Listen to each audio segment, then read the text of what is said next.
Bien, la semana pasada ya finalmente arrancamos Baruch y me voy a retroceder un poquito. Sé que quedamos comentando el texto, pero repensé la clase un poco eh, y el comentario de texto lo vamos a hacer al final para que ya nos situemos completos en todo lo que es el contenido propio de Baruch y luego, si nos da tiempo, nos meteremos a comentar el texto directamente, aunque mientras les vaya explicando, obviamente es necesario tener el texto.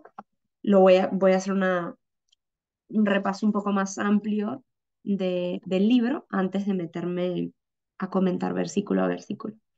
Entonces, habíamos hablado, eh, creo que la semana pasada, sobre estas 5 partes que tiene el libro de Baruch, ¿sí? La parte de la introducción, que es la introducción histórica, donde se presenta el autor, donde está la ceremonia de los exiliados, donde está la lectura de la carta dirigida a los habitantes de Jerusalén, esa parte ya la vimos. Luego viene una segunda parte que es la confesión de los pecados, ¿no? La confesión pública por los pecados, que esto también empezamos a comentarlo, pero hoy lo vamos a repasar. Y luego viene, eh, dentro de esas confesiones hay una primera, segunda confesión de los pecados, y luego viene la tercera parte que es el elogio de la sabiduría, que es una parte muy bonita eh, y muy significativa, ¿no? Casi la más significativa a la hora de cuál ha sido, eh, digamos, el impacto de este libro en el Nuevo Testamento. ¿Sí? Y luego en la cuarta parte, que es el mensaje a Jerusalén, y la quinta parte, que es la carta de Jeremías. Entonces ya la introducción la vimos y ahora vamos a meternos, aunque ya la empezamos a ver, vamos a describirla más ampliamente, ¿no? Que es la parte de las confesiones públicas, ¿sí? Las confesiones públicas que iban desde el capítulo 1 versículo 15, hasta el capítulo 3 versículo 8. ¿Sí? Y dentro de esto hay dos divisiones, pero bueno, ¿qué pasa? Que después del regreso del exilio, ¿sí? Se acaba el exilio y algunos del pueblo de Israel pueden volver a Jerusalén. Pues se desarrolla una reflexión histórica sobre la difícil situación que tienen que atravesar los supervivientes de Babilonia, ¿no? Porque nos podemos imaginar a veces de manera un poco romántica, ¿no? La situación. Se levanta el edicto de Ciro, regresen todos a su tierra y qué alegría cuando me dijeron vamos a la casa del Señor, ¿no? Punto. Y no nos imaginamos la tragedia que eso también puede significar. Eh, a nivel político, ¿no? ¿Cómo se vuelve a organizar un país, una nación, después de una situación así? A nivel social, las diferencias sociales, ¿no? Antes eran un pueblo, pero ahora, después de 40 años, pues más de 40 años, tomaron eh, pues elementos de culturas ajenas. Entonces, era un mezclote de culturas que ahora había que entender qué significaba cuando alguien dijera una palabra, ¿no? Ahora tenía un significado totalmente nuevo. Ahora ya no había como una identidad propia, había un sincretismo social, político y religioso. Lo que eso puede significar, ¿no? Y el ideal que cada uno tenía de lo que significaba volver a su tierra y volver y ver que el de al lado piensa muy distinto a mí, ¿no? Y luego, sin duda, pues las cuestiones económicas, ¿no? Muchos regresarían en una situación de precariedad tremenda, esperando tener una opulencia y regresar a un país destruido, ¿no? Eh, pues habían muchas cosas, ¿no? ¿Qué pasa? Que ante todo esto había una situación que estaba en juego, que para ellos era muy delicado, que era el buen nombre de Dios y su credibilidad. ¿Por qué? Porque la mentalidad corriente de la época era que la derrota del pueblo era considerada la derrota de Dios. Es lo típico, ¿no? A veces que pasa que alguien, no sé, le está pasando por una situación y es que lo hemos escuchado. Pero ¿cómo es posible que le esté pasando esto a eso si ella va a misa diaria? ¿Cómo es posible si es tan buena? Si ha pasado toda su vida entregándose a Dios, si ha pasado toda su vida sirviendo a los demás, ¿cómo es posible que a esa persona, justo a esa le pase? Es como, hay algo de la mentalidad todavía actual, pero en ese momento mucho más, que es la derrota del pueblo, era como que Dios, ese Dios, carecía de credibilidad, ¿no? Era incapaz de defender a sus devotos, a sus fieles. ¿Qué clase de Dios es ese, no? Entonces, ¿qué pasa? Que Jeremías, en primera persona, había luchado contra esta convicción, declarando que había sido Yahvé el que había llamado a los enemigos de Israel a castigar los pecados del pueblo. Si nos regresamos a Jeremías, porque puede estar empolvado en nuestra memoria, si vamos a Jeremías 7:12, nos vamos a dar cuenta de esto, ¿no? De la lucha de Jeremías, de decir que si algo pasa con Israel, no es que Dios no es creíble, sino que precisamente porque Israel está siendo castigado, Dios es creíble, ¿no? Es como la convicción ah, que quiere transmitir Jeremías, ¿no? Y dice, versículo 12 del capítulo 7 de Jeremías. ¿Alguien lo tiene? Hasta el 15, del 12 al 15. A ver, Sí, Jeremías 7 del 12 al 15. Dice, vayan a mi santuario de Silo, donde al principio hice invocar mi nombre, y miren lo que he hecho con él por la maldad de mi pueblo Israel. Y ahora, por haber hecho todas esas cosas, oráculo del Señor, por no haberme escuchado cuando yo les hablaba continuamente y no haber respondido a mis llamados, a mis llamadas.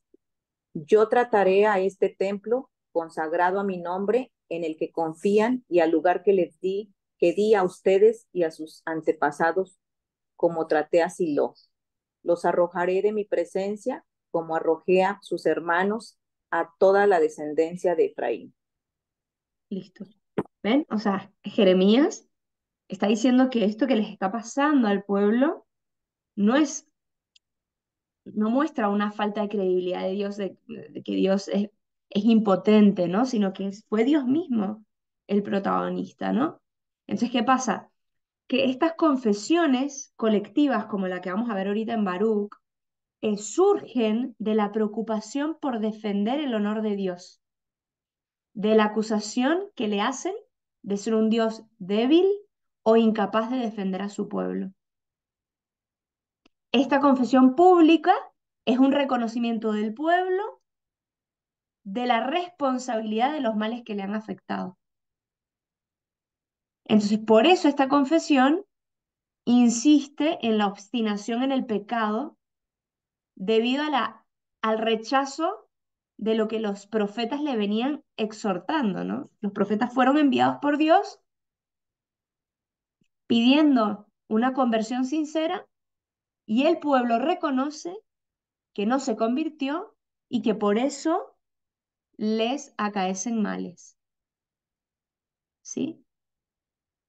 Este es un primer elemento que está de base en la confesión, el defender el honor de Dios y el reconocer que las consecuencias de lo que ellos están viviendo es culpa de ellos, ¿no?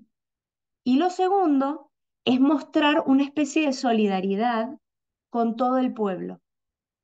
Es reconocer que tanto lo bueno como lo malo que le pasa al pueblo es porque hay una solidaridad, hay algo que los une profundamente a sus antepasados. Esta noción de la cual yo les he hablado tanto, ¿no? El tema de la comunión, que nosotros, ojo, en el tercer artículo de nuestra fe, ¿sí? En el credo nosotros tenemos tres partes básicas. A ver, ¿quién me puede decir cuáles son las partes básicas del credo? Creo en... Dios Padre, Dios Hijo y Dios Espíritu Santo. Perfecto. Y en el Dios Espíritu Santo viene como una retahíla de elementos en los que creemos que vienen como adosados, ¿no? ¿Qué nos dice? ¿Cuál es uno de esos elementos? Creo en la Santa Iglesia, ¿sí? Creo en la comunión de los santos, ¿verdad? En la Creo en la resurrección de los comunión de muertos. los santos. Y a veces pensamos que creo en que los santos que están allá arriba, como nada, están unidos, son hermanos entre sí, ellos. Santa Teresita está ahí con San Francisco, y ellos, qué lindo, ¿no? Como ya llegaron al cielo, ellos comulgan, o sea, no es que comulgan que reciben la hostia, sino que viven como hermanos, pero ellos allá y yo acá, yo creo en eso. No, eso no es lo que yo creo. La comunión de los santos es que yo creo que nosotros como cristianos, todos bautizados y en cuanto a esos santos o llamados a ser santos, ¿no? Y ya partícipes de la santidad de Dios, ya nosotros desde acá somos partícipes de la vida divina, ya, pero todavía más, ya, pero todavía más, o sea, todavía no en plenitud, pero ya, que entre nosotros hay un vínculo que nos une indisociable, ¿no? Hay una solidaridad. Entre Adán y yo hay un vínculo. Toda la raza humana está unida. Hoy justamente fue curioso porque una estaba contando de que fue a donar sangre. Eh, y yo me quedé pensando, ¿no? Y decía, y por eso nos pusimos a investigar, ¿no? Pero decía, qué curioso, porque hasta en eso nos damos cuenta que los seres humanos somos distintos. ¿Por qué? ¿Por qué no nos hacen transfusión de sangre? Y ahí aquí me dirán los doctores y si se puede, pero de animales, ¿no? Si es sangre, ¿por qué no nos harán transfusión de sangre de animales? Hay algo que nos indica que somos distintos, ¿no? Y de hecho nosotros nos pusimos a investigar, ¿no? De hecho, sí ha habido transfusión de sangre de animales y el primer caso fue con la sangre de un cordero a un ser humano e inmediatamente se le empezó a acelerar las palpitaciones y murió en el instante. En el 1600 fue la primera reportada, ¿no? Seguro antes probablemente sucedió, ¿no? Entonces, a lo que voy con esto es que siempre decimos, ¿no? El ser humano es un animal racional. Y no. O sea, sí y no. Es una definición incompleta, ¿no? La definición completa es que somos eh, seres personales creados a imagen y semejanza de Dios, ¿no?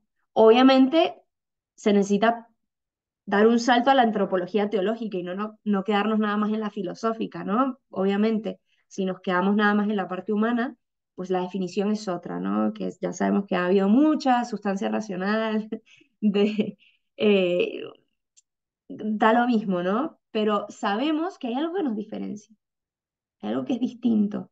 Bueno, este tema de la solidaridad, este tema de que estamos unidos, es súper fuerte. Y yo creo que les conté el otro día que venía caminando de noche por la subida de una cuesta de mi casa que es muy oscura y pasó un auto, ¿no? Y creo que les conté que yo me sentí tranquila porque dije, pues hay algo que nos une, ¿no? Y que yo sé que esta persona, pues no sé, podría perfectamente atropellarme a propósito y que no le importara, pero hay algo que no te lo permite, ¿no? Al menos que tengas una psicopatía. Pero de resto como que algo no te lo permite, ¿no? O sea, intencionalmente, pues hay algo, ¿no? Que te vincula, hay algo que no te lo permite, ¿no? Bueno, em, entonces dos elementos. Esta confesión se debe a cuidar, a buscar salvaguardar el honor de Dios y también al tema de la solidaridad, ¿no? Porque dices, estos que están haciendo la confesión de sus pecados tienen 40 años viviendo en Babilonia. ¿Qué culpa tienen ellos de estar en Babilonia? Probablemente ni habían nacido, pero ellos asumían como propios, ¿no? Otras cosas. Qué fácil es para nosotros asumir lo bueno que yo he heredado, ¿no? Cuando mi familia hizo un gran aporte a la humanidad, ¿no? Mi tatarabuelo y yo como que sigo viviendo esas rentas, pero de lo malo nos cuesta, ¿no? O sea, es como, no, pero yo qué culpa tengo si eso yo no lo hice, ¿no? Bueno, entonces la primera confesión, ¿sí? Recuérdense que esta parte de las confesiones se divide en dos confesiones. La primera confesión va del versículo 1:15, o sea, capítulo 1, versículo 15, hasta capítulo 2, versículo 18. Y vamos a ver qué nos dice aquí, que ya lo leímos la otra vez, ¿sí? Pero ahorita lo vamos a explicar. Entonces, esta primera parte de la confesión, ¿qué pasa? Primero recoge una confesión verdadera y propia, ¿sí? Lo que hablábamos de que no era una oración, sino que era una confesión de declarar la culpabilidad y no era una oración propiamente dicha. Y luego la segunda parte ya es una petición de perdón a Dios, ¿no? A partir del versículo 11 del capítulo 2, ¿no? Ya empieza una confesión, una oración propiamente dicha, dirigida hacia Dios, ¿sí? Si se acuerdan, la parte donde ya dejaban de hablar eh, como en abstracto y hablaban directamente a Dios, ¿sí? Y de hecho lo vemos de modo explícito desde el principio. Dice, Señor Dios de Israel, al recordar que sacaste a tu pueblo de Egipto, ¿no? El versículo 11 del capítulo 2 se dirige directamente a Dios, ¿no? Em, y en cambio, cuando arranca en el versículo 1:15, que nos dice, confesamos que el Señor nuestro Dios es justo, ¿no? Es una confesión evidente, evidente. ¿Qué quiere hacer aquí? Se enfatiza la idea primordial, ¿no? ¿Qué es lo que dice en la primera parte del versículo 15? Confesamos que el Señor nuestro Dios es justo. Nosotros, en cambio, sentimos en este día la vergüenza de la culpa, ¿no? Dios es justo, nosotros somos los culpables. Esa es la idea central de esta parte, y de hecho la podemos ver un poco repetida en el versículo 6 del capítulo 2, ¿no? El Señor nuestro Dios es justo. En cambio, nosotros y nuestros padres nos sentimos confundidos. Vemos como un círculo, ¿no? Hermenéutico, un círculo de interpretación. Cuando estamos leyendo un escrito y alguien quiere ser claro en la idea, de pronto arranca con una idea y a la mitad o a la final vuelve a la misma idea, como para enfatizar sobre la idea que se quiere expresar, ¿sí? Eso es una manera de hablar, que eso se le llama el círculo hermenéutico, ¿no? El círculo de interpretación es cuando una idea se repite al inicio o al final, se deja claro cuál es la idea que se quiere transmitir. Entonces, no pasen por alto cuando estén leyendo, y especialmente en la escritura, ideas que se repiten, porque si se repite es porque se quiere enfatizar en esa idea. De alguna manera el texto mismo te está revelando qué es lo que Dios quiere transmitir de manera como tema principal, ¿verdad? Em, la petición de perdón que vemos aquí mezcla el recuerdo genérico de los pecados, ¿no? Así como en amplio, que lo vemos en los salmos de la súplica. Fíjense que si leemos el versículo 13, em, antes, a ver,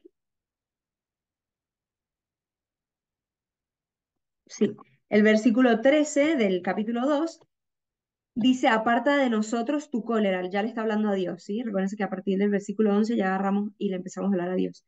Aparta de nosotros tu cólera, pues ya quedamos muy poco en las naciones por donde nos has dispersado. Escucha, Señor, nuestras súplicas y plegarias. Sálvanos por tu honor y haz que los que nos deportaron sean benévolos con nosotros. De esta forma el mundo conocerá que tú eres el Señor, nuestro Dios, y que Israel y su descendencia llevan tu nombre, ¿no? Es como esta confesión genérica. Escucha, Señor, nuestra oración, nuestra súplica, líbranos por amor tuyo. Inclina, Señor, tu oído y escúchanos. No, no está haciendo una confesión puntual de un pecado concreto. Está suplicando a Dios que le perdone, en general. Esta, esta oración no nos es poco familiar, más bien al contrario, como que se nos asemeja a muchos salmos, este tipo de oración, ¿no? Señor, escucha mi súplica, estate atento, es- abre tu oído, ¿no? Es una forma, y es clarísimo, ¿no? Cuando tenemos dudas de, uy, ¿y cómo rezo? ¿Cómo le rezo a Dios? No tengo ni idea. Fíjense aquí, con una gran familiaridad. Escúchame, Señor, que te estoy suplicando. No llegas y repites oraciones de forma como abstracta, sino le estás contando tu situación. En el centro de la invocación, en el 2.15, se nos muestra el verdadero motivo de la intervención divina tanto deseada. ¿Qué es lo que dice en el versículo 2? Perdón, en el versículo 15 del capítulo 2? ¿Alguien que lo lea?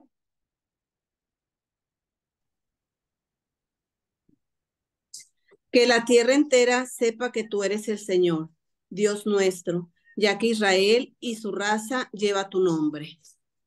Entonces, ¿cuál es la intención principal aquí del autor? Que Israel es como del que están hablando, ¿Sí? del sujeto. Pero Israel, o sea, ¿cuál es la intención principal? ¿Qué es lo que él quiere destacar en toda su súplica? Exaltar a Dios. Exactamente.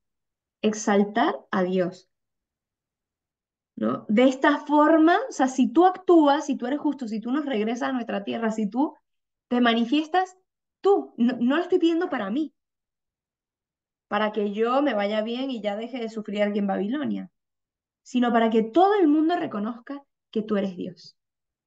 Recuérdense que al final de la clase pasada, si no me equivoco, leímos esto de ser sal y luz, ¿no? Vosotros sois la luz del mundo. Brilla así vuestra luz, de manera que los hombres den gloria al Padre que está en los cielos. Dios quiere que tu luz brille. Dios quiere que la gente se dé cuenta y te reconozca. ¿Pero para qué? Y yo lo quiero también. ¿Para qué? Para que Él sea glorificado, no para que yo sea exaltada. Si yo conozco mi pequeñez, mi pobreza. Pero si de alguna manera, alguna buena obra que Dios haga a través de mí, los demás la puedan ver, es para que el nombre de Dios sea glorificado, no para que yo me salga con la mía. ¿Sí? Bien, la segunda confesión, que arranca en el versículo 19 del capítulo 2 hasta el capítulo 3, versículo 8, que dice: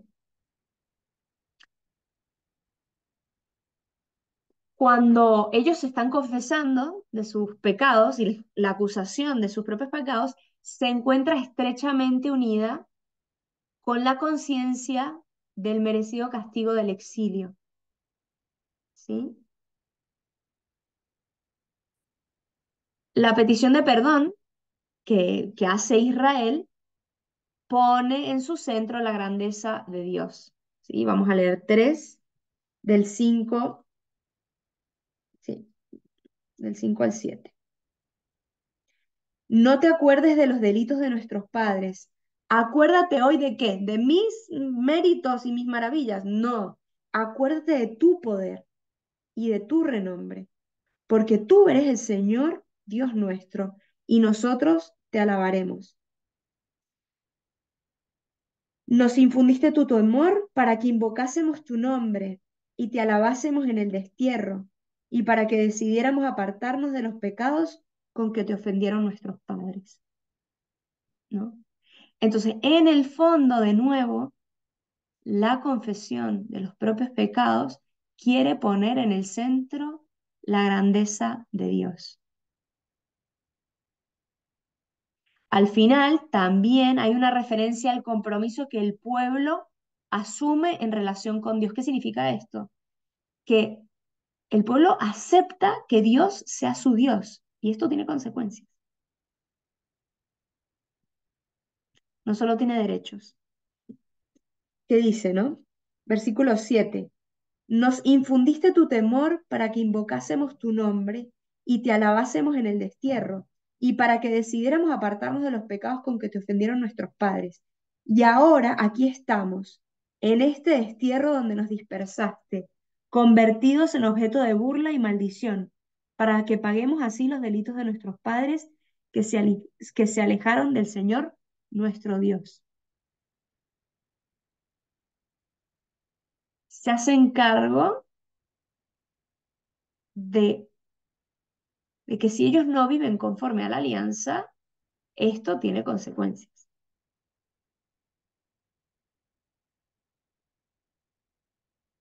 No solo buscan los derechos que les da su relación con Dios.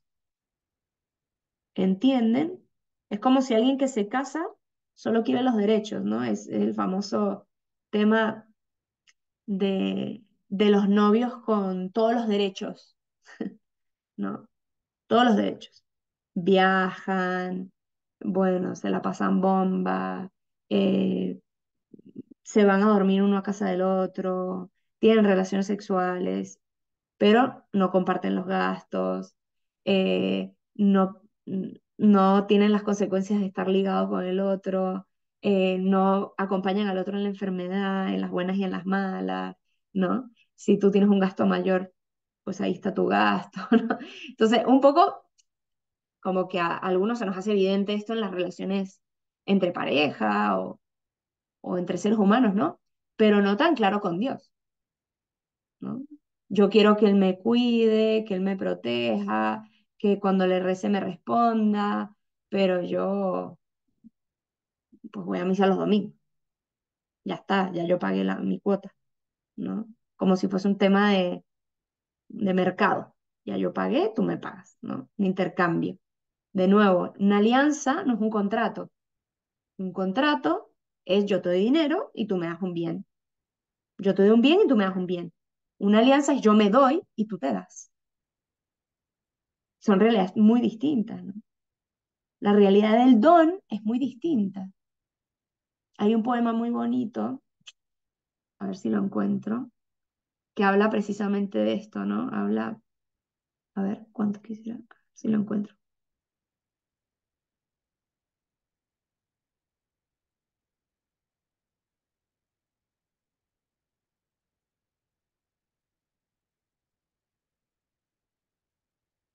Yo creo que no lo voy a conseguir, a ver. No, me salieron canciones de vallenato, imagínense. Bueno, más o menos la idea es, es una persona que está diciendo, quiero darte un regalo, ¿no? Lo voy a parafrasear terrible, pero bueno, más o menos.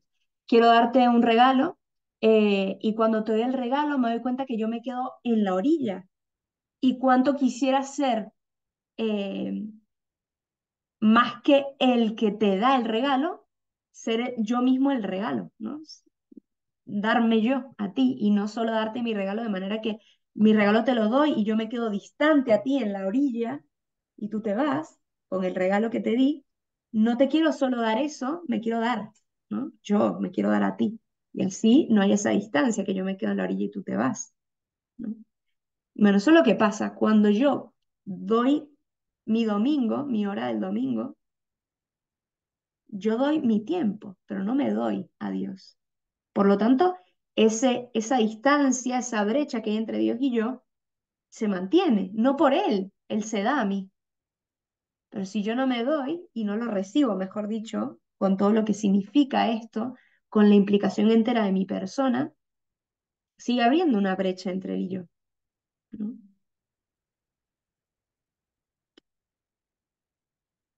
Esto de la brecha, en Ezequiel 20:33, a ver.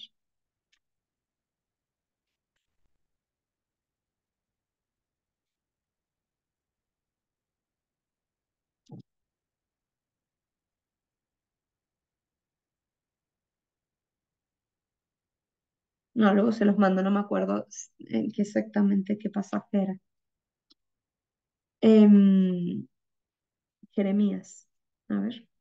Habla precisamente del hombre de la brecha, ¿no? De ese espacio que hay, de, de que Dios necesitaba, pero no lo encuentro. Em, pero bueno, este tema, ¿no? La distancia entre Dios y yo, pues precisamente el reconocer a Dios como Dios, que es lo que está tratando de hacer aquí Israel, implicaba reconocer el compromiso que esto que esto conllevaba, ¿no? Y esto es lo que está haciendo aquí Israel. Está entendiendo que cuando no vive conforme a la alianza, pues no recibe tampoco los beneficios, ¿verdad? O sea, eh, hay una distancia. Bien, y luego viene una parte preciosa en el libro de Baruch, que es el elogio de la sabiduría, que está en el capítulo 3, versículo 9, hasta el capítulo 4, versículo 4. Toda esta sección contiene una larga y apasionada invitación a seguir los caminos de la sabiduría y se va a desarrollar en tres momentos. Un primer momento, que va a estar del capítulo 3, versículo 9 al 14, y lo vamos a leer porque es cortito y porque vale la pena. Dice así: escucha Israel, mandatos de vida, presta oído y aprende prudencia. ¿Cuál es la razón, Israel, de que sigas en país enemigo, envejeciendo en tierra extranjera? De que te crean un ser contaminado, un muerto habitante del abismo, abandonaste la fuente de la sabiduría. Si hubieras seguido el camino de Dios, habitarías en paz para siempre. Aprende dónde está la prudencia, dónde el valor y la inteligencia, dónde una larga vida, la luz de los ojos y la paz. En el fondo, ¿qué nos está diciendo esto, no? Está diciendo que la causa de los males que están afligiendo a Israel es que se separó, abandonó la sabiduría de Dios. Abandonó la sabiduría que Dios le había otorgado. ¿Dónde? En los mandamientos de vida. En el camino de Dios. O sea, Israel se apartó del camino de Dios. Que si hubiese andado por su camino, habitaría en paz. Toda esta terminología es propia del lenguaje sapiencial, que lo vamos a ver cuando veamos los libros sapienciales, ¿verdad? Este tema de aprender la prudencia, este tema de la fuente de la sabiduría nos recuerda a la fuente de Jeremías, ¿no? Los aljibes agrietados, por los que se iban, ¿no? Las piscinas estas agrietadas, por las que se iba la gracia, ¿no? Te construiste, te apartaste de mi fuente de vida para retener tus propios liquidillos en unas fuentes, en unas piscinas agrietadas, en unas albercas agrietadas. Y se te fue todo por ahí, en vez de ir a la fuente, ¿no? Pues tenemos aquí algo semejante, ¿no? Luego, en un segundo momento, que es más largo, que va del versículo 15 al 31, que dice, ¿no? Ahorita no lo vamos a leer, pero se afirma que la sabiduría de la que habla, de la que está hablando aquí Dios, o sea, de la que está hablando el autor, pero Dios a través del autor, no es la sabiduría que buscan los príncipes de las naciones y los hombres que buscan con su poder y riqueza la sabiduría destinada a desaparecer, sin producir sus frutos duraderos. Esto me hace recordar, hoy estudiamos uno de los libros que escribe Agustín, San Agustín, y San Agustín escribe sobre la Trinidad.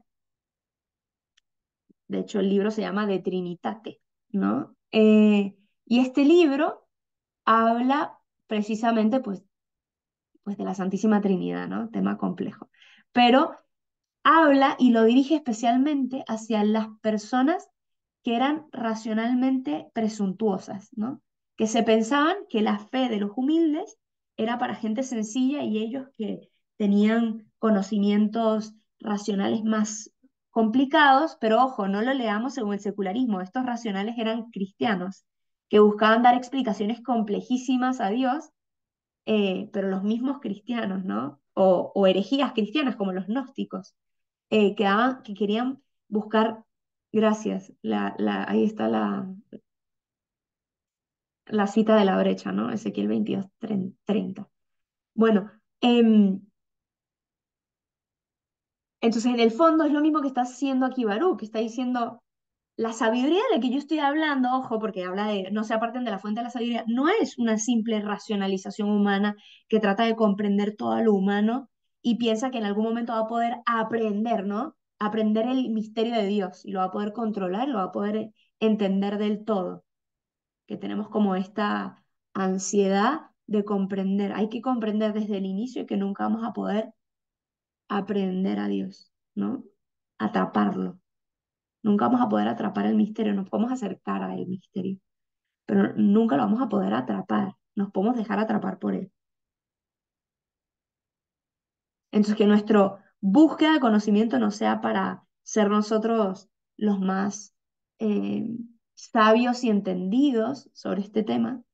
De hecho, sabio es el humilde, el que sabe reconocer que hay mucho más que no sabe de que lo que sí sabe, ¿no? Bueno, precisamente Baruch a lo que se hace referencia es esto, ¿no? Y dice, no me refiero a ese tipo de sabiduría. La verdadera sabiduría tiene su origen en Dios y habita en el palacio de Dios, donde nadie puede entrar para apoderarse de ella. ¿Qué quiere decir esto? Que esta sabiduría la concede Dios. Me recuerda el pasaje de cuando San Pedro dice, ¿no? Cuando Jesús está preguntando, bueno, San Pedro no, Pedro en ese momento, ¿no? Pero cuando Jesús pregunta, ¿quién dice la gente que soy yo? ¿No? Y luego, ¿y quién dicen ustedes?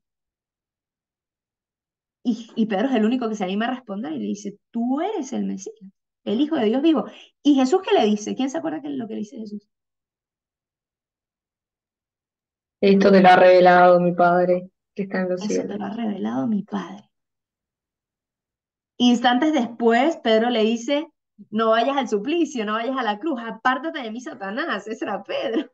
Ahí no le estaban revelando nada. Bueno, aquí Baruch nos dice que nosotros no nos podemos apoderar de esta sabiduría de Dios, sino que Dios la puede conceder, donándola a quien Él quiere, sin tener en cuenta las capacidades humanas. No es que se la conceda al más inteligente, y esto lo podemos ver reflejado, por ejemplo, en Salomón, ¿no? Cuando Dios le dice, pídeme lo que quieras. ¿Y qué pide Salomón? Sabiduría. Exactamente, un corazón atento que sepa discernir para guiar mejor al pueblo. Fíjense que el don que pide, lo pide para el servicio, para la misión, no para él inflarse presuntuosamente. Y Jesús también dice, ¿no? ¿Se acuerdan lo que dice Jesús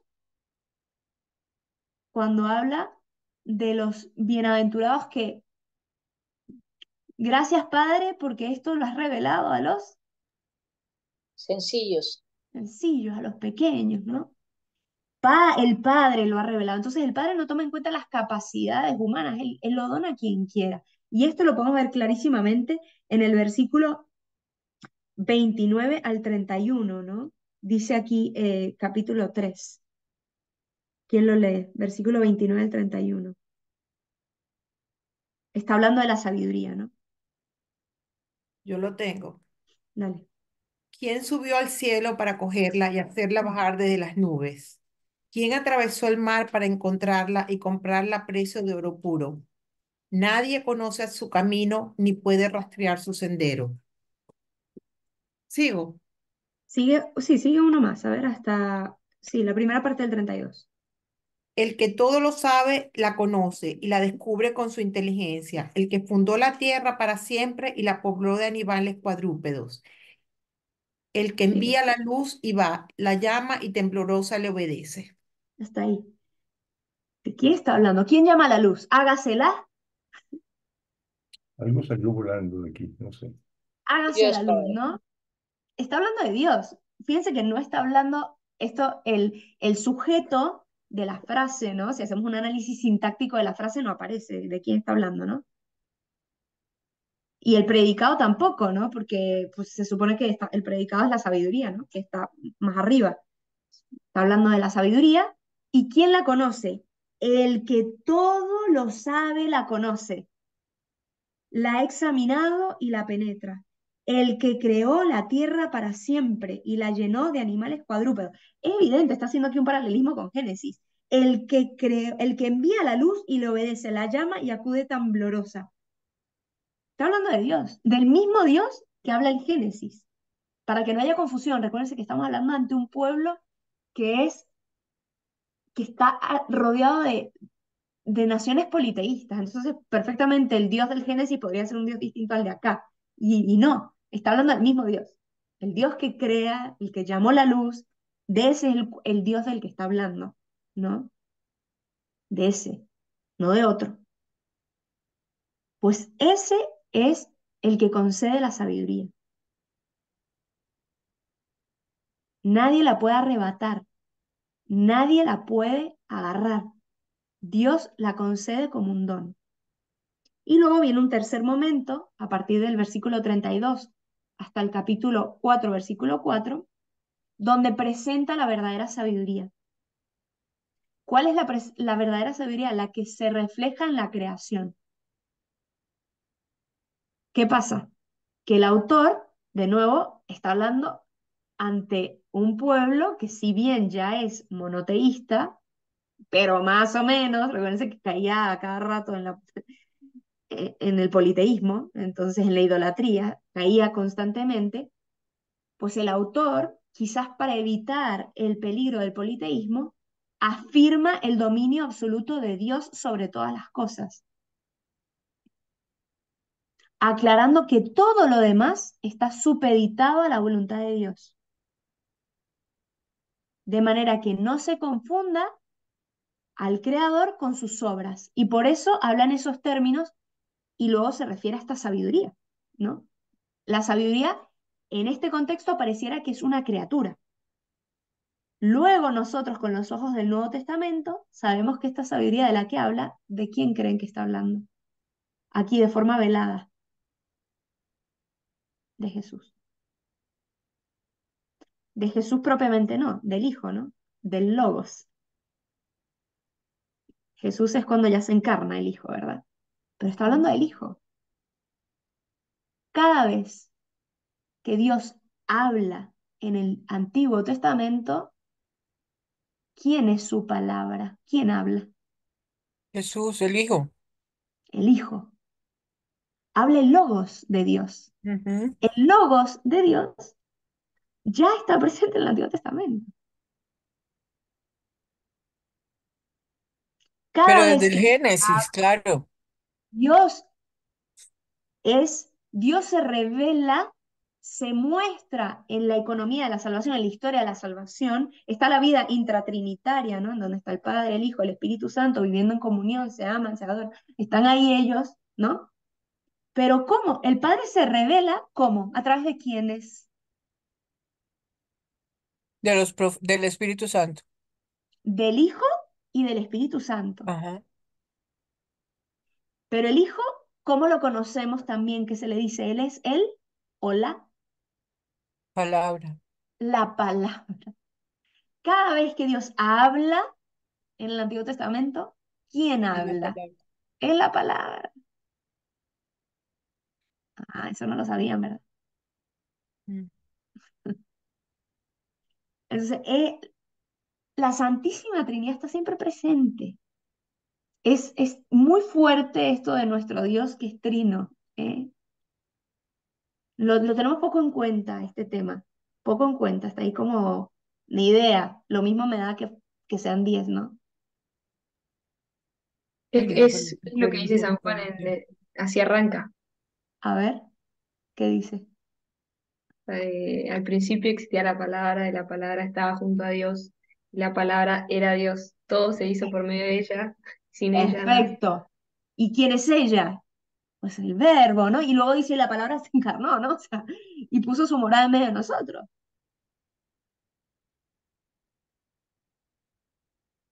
Bien. Atentos, no vayamos a confundir que en el Antiguo Testamento estaba ya Jesús, ¿no? Porque es imposible imaginarnos al Hijo, el Logos, sin su corporalidad, pero todavía ahí no estaba en cuerpo, ¿eh? Entonces, ¿qué significa esto? Que a partir de la encarnación, ¿qué pasa? Dios, que es inmutable, Dios, que es todopoderoso, Dios, que es eterno, hay una persona que se encarna.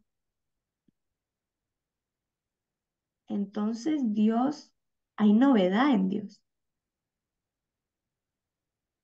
O sea, la encarnación no es cualquier cosa, ¿eh? Uy, no. Dios se encarna. No es solo eso importantísimo para nosotros los hombres, obviamente lo es, pero también incluso para la vida interna de Dios.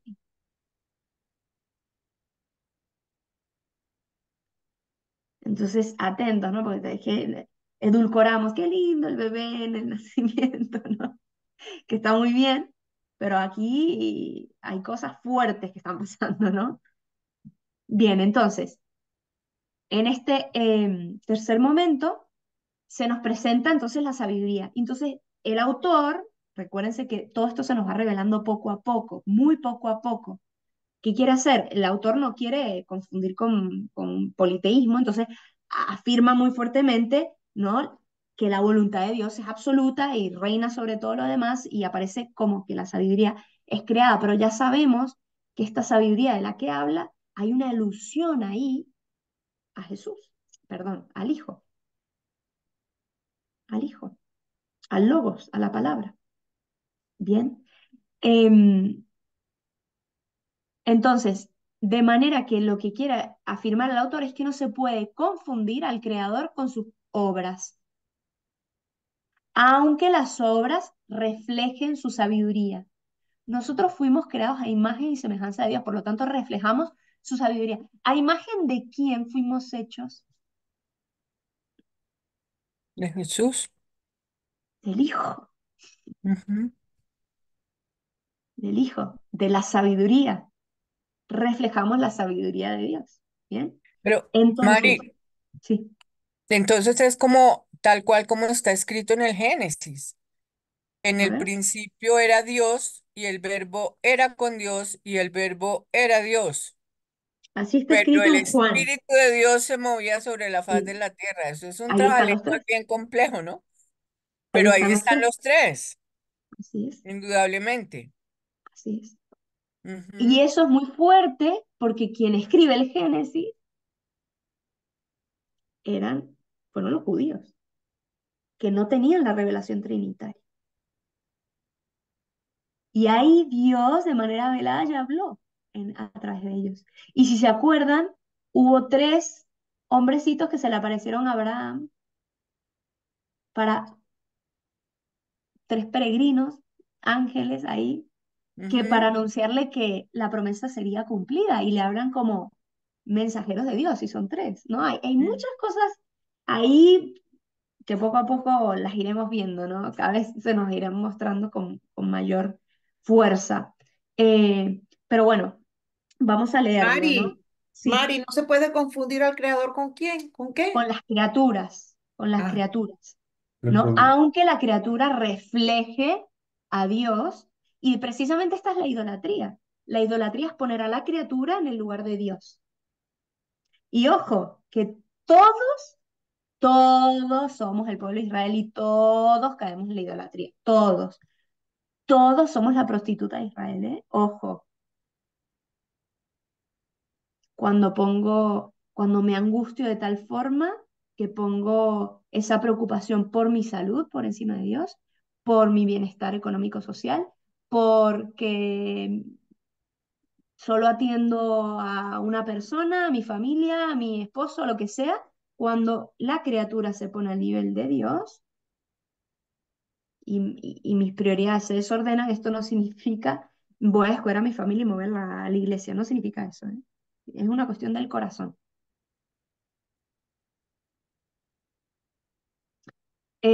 Pero que no nos suene tan lejano esto del pueblo de Israel. Ay, pobrecita esa gente idólatra y que como ignorantes, ¿no? Pobrecitos que adoraban a estatuas de madera.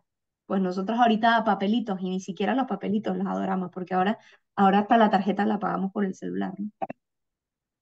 Adoramos este aparatito, nos empezamos a hiperventilar. ¿Dónde está mi celular? Salí sin mi celular, salí sin mi vida. O sea, mi alma se quedó allá en la casa. Me pasa, a todos nos pasa, ¿no? Como, eh, bueno, sin decir otras miles de ejemplos, ¿no? Bueno, entonces aquí eh, nos quiere mostrar esta verdadera sabiduría. Entonces vamos a leer versículo 32.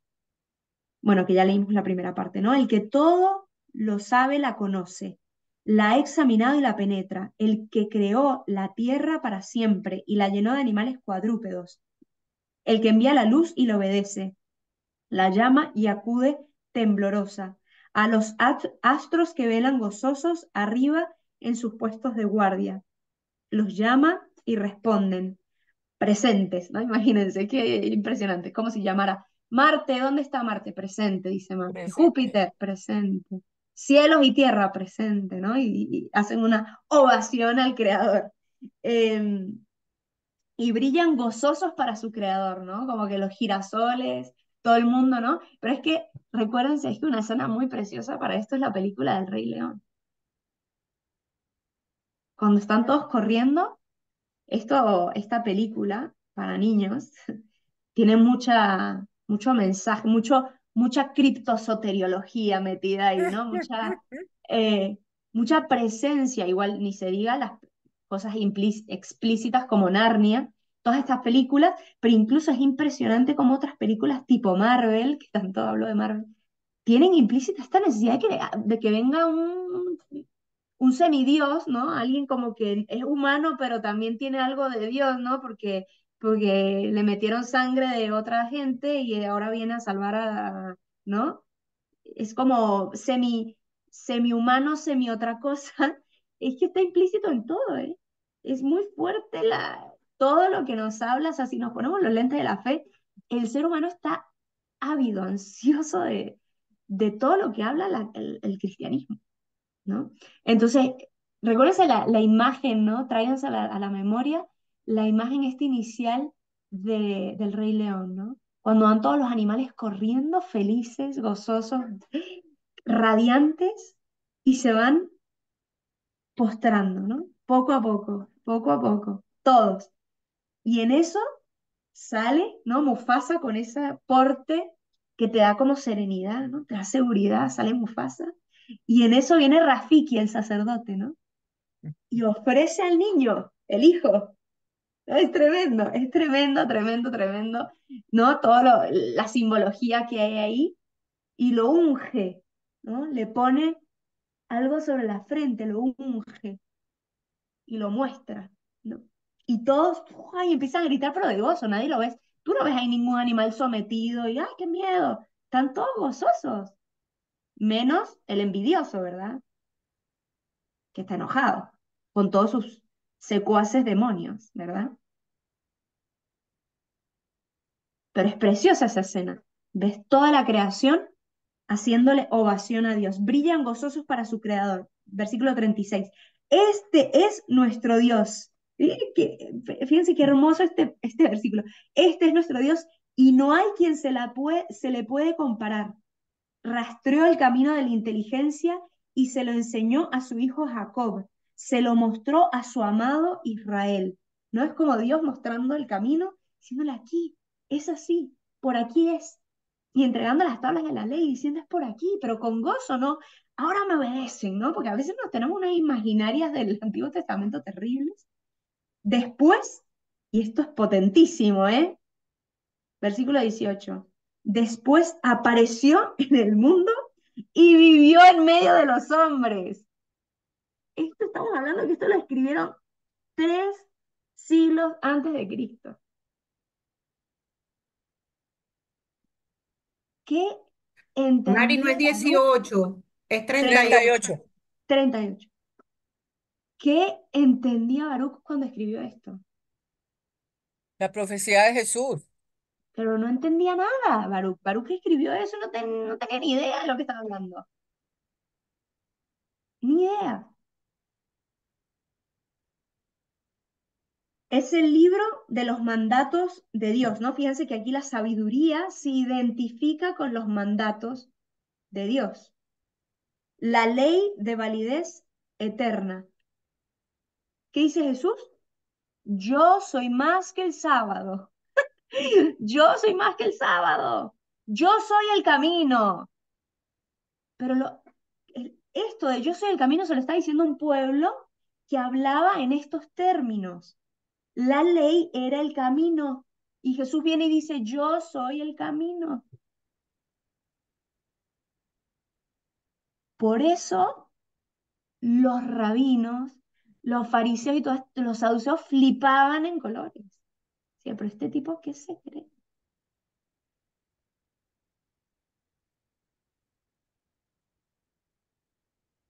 Los que la guarden vivirán, los que la abandonen morirán. Vuélvete, Jacob, a recibirla. Camina al resplandor de su luz. Yo soy la luz. No, es que es impresionante, ¿no? Podemos poner como miles de paralelos. No entregues a otros tu gloria. Y ahí vuelve a hablar Israel. Le está hablando Israel a Dios. No entregues a otros tu gloria. El deseo de exclusividad de la alianza, ¿no? Y esto, pues obviamente en la nueva alianza se viene y se rompe, porque no por sustitución, Israel no es sustituido por el pueblo cristiano, sino por sobreabundancia, ¿no? La promesa que fue hecha a Israel desborda y llega a todos los demás. Sobreabundancia, no por sustitución. Dios no le dice, ya tú no, ahora el otro. Ya el pueblo judío no, chao, ahora vienen los cristianos. No, Dios no actúa así. Es por sobreabundancia. Dios, ustedes y más que ustedes, ¿no? Dichosos nosotros, Israel, que conocemos lo que agrada al Señor.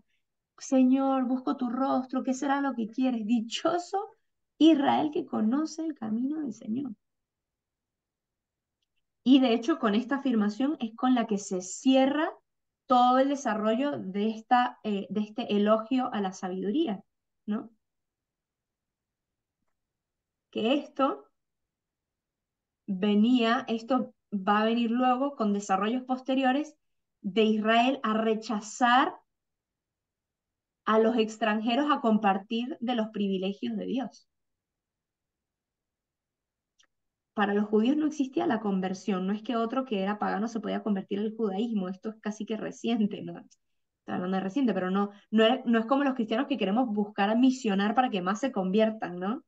Los judíos no, eran ellos. No querían compartir los privilegios. Dichosos somos nosotros, no des tu gloria ni tus privilegios a otra nación.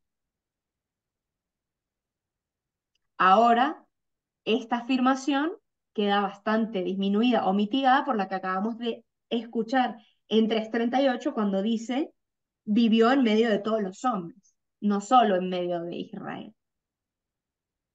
Entonces aquí como que, bueno, viene a mitigar un poquito esto y ya podemos entender que esos privilegios que se tenía para Israel se abren, ¿no?, a todas las naciones. Pero lo que sí sigue siendo válida es la expresión última, ¿no? Dichosos nosotros que conocemos los caminos de Dios, los caminos que placen al Señor. ¿Sí? Bueno, nos quedamos aquí en el versículo 4, perdón, capítulo 4, versículo 5, en la cuarta parte, que es el mensaje a Jerusalén. Vamos a parar aquí. Yo pensaba que íbamos a acabar con Baruch hoy, pero bueno, no se pudo. Bueno, preguntas o comentarios. Maria, sì, chiedo cosa. Voi avete